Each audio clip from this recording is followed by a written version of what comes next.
Hey everyone, welcome to CLAT point and let's start. आज का हमारा द हिंदू न्यूज़ डिस्कशन। चलिए फिर शुरू करते हैं हमारे आज के सेशन को और आगे बढ़ेंगे। उससे पहले एक अपडेट है। अपडेट ये है कि देखो काफ़ी समय से हिंदू जो है हमारा थोड़ा लेट हो रहा है, तो आई विल डेफिनेटली ट्राई कि कल से जो है ये सेशन आपको टाइमली 10 AM से पहले मिल जाए। अब मैंने यहाँ पे ट्राई शब्द यूज़ किया है, but I will definitely try, ठीक है, कि एक आध दिन ही कभी लेट हो, अदरवाइज ये 10 AM तक आपको मिल जाए। आगे बढ़ेंगे उससे पहले क्लैट यूजी 2024 के लिए हमारा एवेंजर बैच शुरू हो चुका है। रिवॉल्यूशन है क्लैट के प्रिपरेशन में, आप चाहें तो इसमें इनरोल कर सकते हैं। और क्या क्या मिलने वाला है, तो लाइव क्लासेस रहेंगी सॉरी गाइस, लाइव क्लासेस रहेंगी, 7 बुक्स आपके घर पे आएंगी, मॉक टेस्ट है, पर्सनल मेंटरशिप है, स्पेसिफिक क्लासेस हैं for all subject and everything you needed to crack this exam. सब कुछ है यहाँ पे, ठीक है।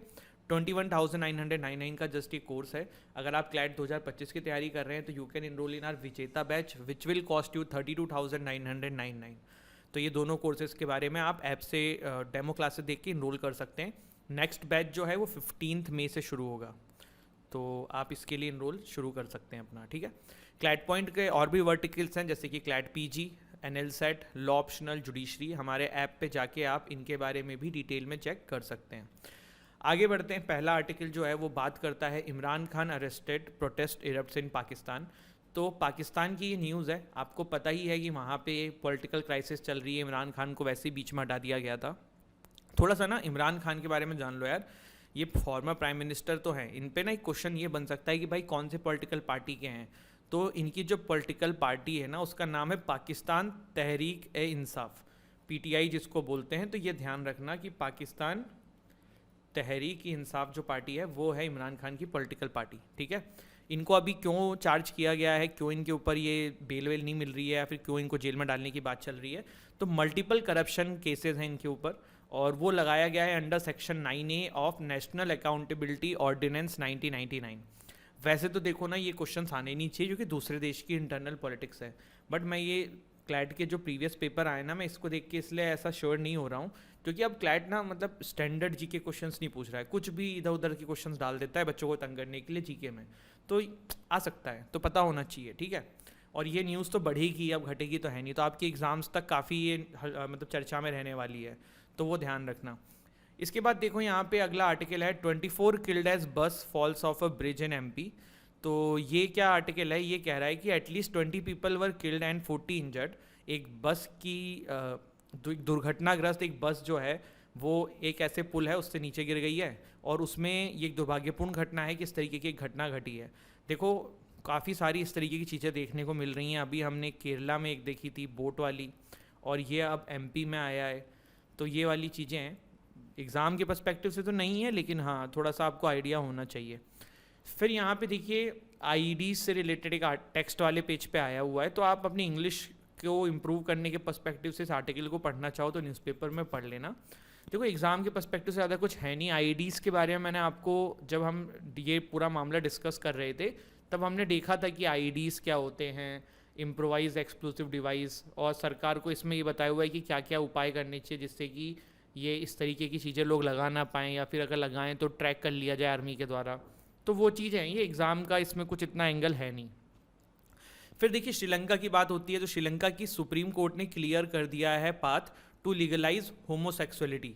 तो देखो जैसे इंडिया में कभी ब्रिटिशर्स की कॉलोनी थी, कॉलोनी मतलब समझते हो ना, ब्रिटिशर्स का हम पे रास्ता, तो उन्हीं से हमारे यहाँ आया था कि होमोसेक्सुअलिटी जो है ये क्रिमिनलाइज रहेगी। IPC यहीं से आई थी। तो श्रीलंका भी तो इन्हीं की कॉलोनी थी, इसीलिए श्रीलंका में भी ये चीज़ देखने को मिलती थी। बट अब क्या हुआ, अब यहाँ पे ये हुआ है कि श्रीलंका में भी डिमांड बढ़ रही है, एंड वहाँ के सुप्रीम कोर्ट ने भी इसके ऊपर काइंड ऑफ अपना मंजूरी दे दी है। एक बिल इसको रिलेटेड आया हुआ है, वहाँ पे भी जो सेक्शन 377 है उसी के तहत है। वही बात है ना, सेम चीज़ें थी, तो वहीं से सारी चीज़ें हैं। तो लेट्स सी श्रीलंका जो है वहाँ पे ये चीज़ कब तक ख़त्म होती है, क्या होता है। श्रीलंका में देखो अभी क्राइसिस भी चल रही है, ये एक अपने आप में अलग टॉपिक है, वैसे तो हमने बहुत बार पहले डिस्कस किया हुआ है, बट एक बार थोड़ा सा रिवाइज कर लेते हैं कि श्रीलंका के अंदर जो अभी इतनी ज़्यादा इकोनॉमिक क्राइसिस है उसके मेजर रीजंस क्या हैं। तो सबसे पहला तो है टूरिज़्म। आप कहोगे सर टूरिज़्म कैसे? देखो कोविड से पहले ना श्रीलंका टूरिज़्म का हब होता था, यहाँ पे काफ़ी लोग घूमने फिरने जाते थे। आफ्टर कोविड ना वहाँ पे टूरिज़्म ख़त्म हो गया था, तो उस समय श्रीलंका की इकोनॉमी, फिर जो टूरिज़्म एक बहुत बड़ा रोल अदा करता था उनकी इकोनॉमी में, तो वहाँ से उनको प्रॉब्लम होने लगी। दूसरा रीज़न क्या था, तो टूरिज्म एक हो गया, दूसरा था कि एक केमिकल फर्टिलाइजर्स जो थे इसके ऊपर ना बैन लगा दिया था वहाँ की सरकार ने। देखो हुआ क्या था, वहाँ की सरकार ने कहा ऑर्गेनिक खेती करो, केमिकल फर्टिलाइजर्स का यूज़ नहीं होगा। इससे ना किसानों की काफ़ी सारी फसलें जो हैं ख़राब हो गई। सॉरी गाइज, थोड़ी तबीयत ठीक नहीं है। तो केमिकल फर्टिलाइजर्स जो है ना उसके बैन की वजह से वहाँ के किसानों की फसलें ख़राब हो गई, और इस वजह से एग्रीकल्चर कितना बड़ा रोल अदा करता है इकोनॉमी में, तो वो एक प्रॉब्लम हुआ। फिर तीसरा रीज़न ये था कि वहाँ पे जो सरकार थी, आपको पता है कि राजपक्षा परिवार की सरकार थी। ये राजपक्षा परिवार जो है ना ये पूरे के पूरे इंपॉर्टेंट पोजीशंस को लेके बैठे हुए थे, और बहुत ज़्यादा करप्शन था। मतलब देश के लिए नहीं चल रही थी, अपने लिए सरकारें चल रही थी, उस तरीके की चीज़ें हुई थी। तो एक ये भी बहुत बड़ा मेजर रीज़न रहा था। इसके बाद फॉरेक्स रिजर्व ख़त्म होना। तो ये फॉरेक्स रिजर्व क्या होता है?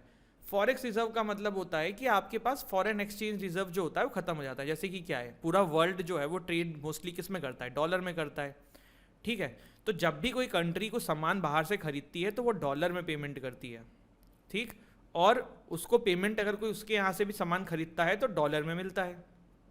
अब अगर किसी कंट्री का इंपोर्ट ज़्यादा होगा और एक्सपोर्ट कम होगा तो क्या होगा कि भाई डॉलर ज़्यादा आपको देना पड़ेगा इंपोर्ट में, और एक्सपोर्ट मतलब आप कुछ बेच ही नहीं पा रहे हो तो मतलब आपके पास डॉलर नहीं आएगा। श्रीलंका में यही प्रॉब्लम हो गई थी, कुछ ऐसा था नहीं जो पूरे विश्व की कंट्री उनसे खरीदे, और टूरिज्म भी खत्म हो गया था, तो भाई पूरा का पूरा इन्हीं लोगों को इंपोर्ट करना पड़ता था, तो फॉरेक्स रिजर्व की वजह से चीज़ें हो गई थी।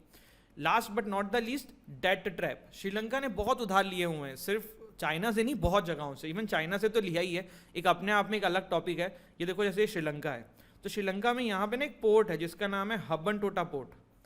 तो ये चाइना ने यहाँ बनाया था, और अपने पैसे से पूरा बनवाया था चाइना ने, जिसमें श्रीलंका ने काफ़ी सारा लोन लिया था। श्रीलंका उस पैसे को वापस नहीं कर पाया। 99 ईयर्स के लिए ये जो एरिया है ना, ये पोर्ट जो है, ये श्रीलंका का चाइना के पास लीज पे चला गया है। तो चाइना जो है ना वो डेट ट्रैप में फंसाया हुआ है श्रीलंका को। वही नहीं, और भी कंट्रीज से इन्होंने पैसा लिया और पैसे नहीं दे पाते। जब पैसा था ही नहीं तो कैसे दे पाएंगे। इवन आप पाकिस्तान को भी यहाँ पे देखोगे ना, तो इनमें से कुछ रीजंस पाकिस्तान में भी है जिसकी वजह से इकोनॉमी खराब है। चलो वहाँ टूरिज्म तो नहीं होता है, केमिकल फर्टिलाइजर्स भी नहीं है, करप्शन एक बड़ा रीज़न है, फॉरेक्स रिजर्व उनका भी खत्म होता जा रहा है, डेट ट्रैप उनके पास भी है। तो ये 3 रीजंस आप पाकिस्तान के एंगल पे भी यूज़ कर सकते हो। पाकिस्तान में और भी कुछ चीज़ें जैसे कि फ्लड है, फिर है कि आर्मी पे बहुत अंधा पैसा खर्च करते हैं, तो ये सब चीज़ें हैं, ठीक है।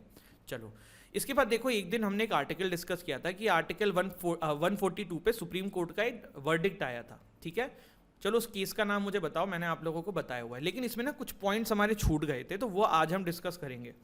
हिंदू मैरिज एक्ट के अंदर ना आज के डेट में किस तरीके से डाइवोर्स की प्रक्रिया होती है, और क्या ये वर्डिक्ट आया था जिससे कि उसमें कुछ चेंजेस देखने को मिले थे, ये हम समझने की कोशिश करते हैं, ठीक है। तो देखो 2 टाइप के डाइवोर्स हैं हमारे यहाँ पे, एक है म्यूचुअल डाइवोर्स और दूसरा है कॉन्टेस्टेड डाइवोर्स। पहला कौन सा है? म्यूचुअल डाइवोर्स, ठीक है, और दूसरा कौन सा है? Contested divorce. आप नाम से ही समझ सकते हो कि म्यूचुअल का मतलब क्या होता है कि दोनों की मर्जी से, कॉन्टेस्टेड का मतलब क्या होता है दोनों लोगों की लड़ाई से, ठीक है। तो म्यूचुअल जो डाइवोर्स होता है ना उसकी क्या प्रक्रिया होती है हमारे यहाँ, पहले वो देख लेते हैं। हिंदू मैरिज एक्ट 1955 के तहत सबसे पहले both parties file a joint petition for divorce stating that they agree to end the marriage. और इसमें एक और चीज़ है कि ये डाइवोर्स की पिटीशन कहाँ फाइल होती हैं। जस्ट इन केस आपने शादी जो है दिल्ली में रजिस्ट्रेशन करी है अपनी,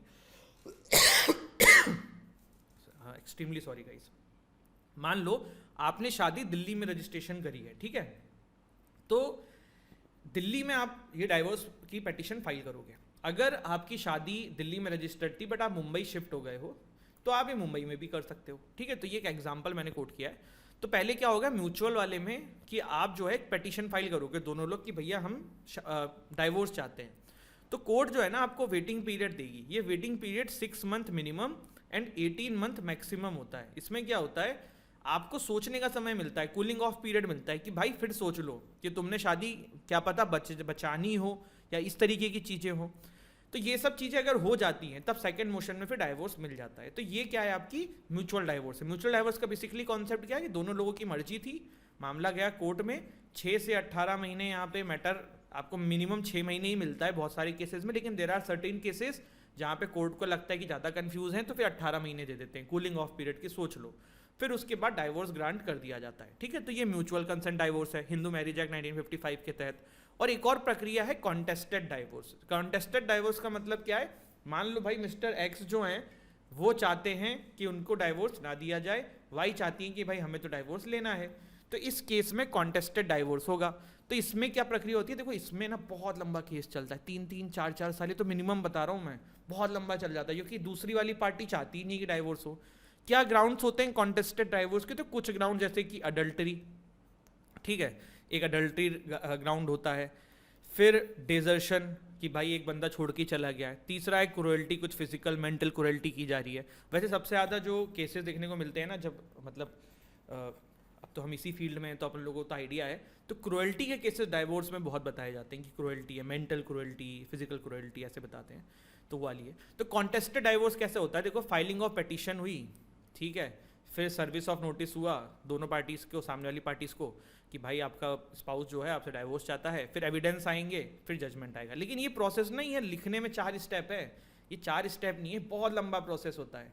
और देखो फिर बीच में हम लॉयर लोग भी तो होते हैं, लॉयर लोग भी रोजी रोटी भी तो है, तो फिर वो लोग भी लंबा मामला बहुत बार खींच देते हैं। देखो ये एक एक्चुअल फैक्ट है कि there are certain legal practitioners जो कभी कभी केसेस को लंबा कर देते हैं, सब नहीं बट कुछ, जिससे कि उनको हर बार पेशी के पैसे मिलते हैं, तो इस तरीके से मामला बहुत लंबा जाता है। इवन कोर्ट की प्रोसेस बहुत लंबी है, एविडेंस आता है जाता है, तो ये नॉर्मल आप मान के चलो 6-7 साल, 4-5 साल अगर हो जा रही है तो बहुत ही आपका मतलब आपने कुछ अच्छे कर्म किए तो आपको मिल गया है, तो वो वाला मामला हो जाता है। अब सुप्रीम कोर्ट का क्या आया है, देखो आर्टिकल 142 सब क्लॉज 1 के बारे में मैंने आपको उस दिन डायरेक्टली सब बता दिया था। तो सुप्रीम कोर्ट ने कहा है कि यार ये 6 महीने से 18 महीने का कूलिंग ऑफ पीरियड की भी जरूरत नहीं है, अगर हमें लगेगा तो हम डाइवोर्स दे देंगे, ठीक है, बट ये डिस्क्रिशन पे है, ये कोई राइट नहीं है किसी बंदों का कि भाई एक बार कर दिया है तो बार बार करो, नहीं, ये डिस्क्रिशन पे है कोर्ट के, भाई वो करेंगे कि नहीं करेंगे, ठीक है। तो ये हमने दोनों चीज़ जानी कि भाई हिंदू मैरिज एक्ट 1955 में 2 तरीके से डाइवोर्स लिया जा सकता है। पहला है म्यूचुअल डाइवोर्स जो कंसेंट दोनों का होता है, इसमें मैंने आपको पूरी स्टेप्स बता दी है, कॉन्टेस्टेड डाइवोर्स की सारी स्टेप्स बता दी है, और आपको समझ में भी आ गया होगा कि कैसे यहाँ पे क्या चीज़ें हुई हैं, ठीक है। तो ये था हमारा आज का सेशन, आई होप आपको सेशन अच्छा लगा हो। यहाँ से आप जो डाइवोर्स वाला जो भी आपने जिस दिन नोट्स बनाया था उसमें जो नए पॉइंट्स बताए ना मैंने, ये ऐड कर लेना, आपके लिए काफ़ी हेल्पफुल हो जाएंगे, ठीक है। बाकी तो इसमें कुछ ऐसा है नहीं, और यही था, ठीक है। चलिए फिर मिलते हैं कल, and I will definitely try कल से टाइमली सेशंस हो।